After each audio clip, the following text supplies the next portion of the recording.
Geç kalıyor. Bunlar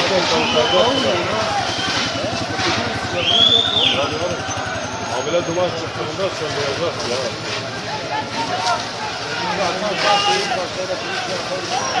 Bayan tavın çarpsına çıkmadı.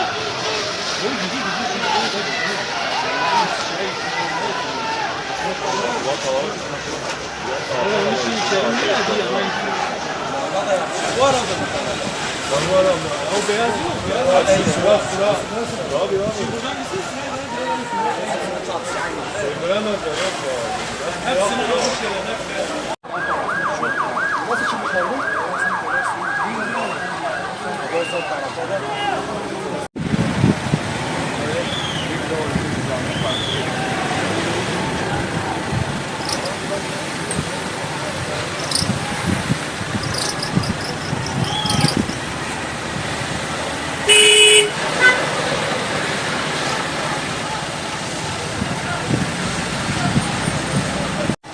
Ama açtı suyu.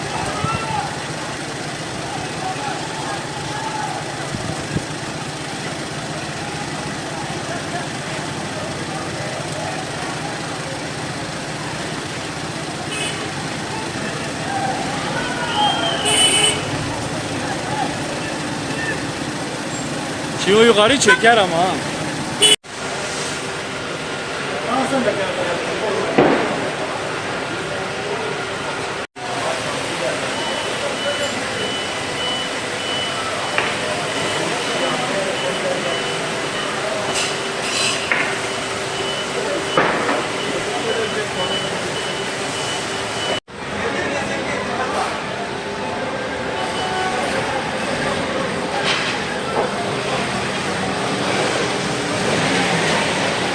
O pasajlar.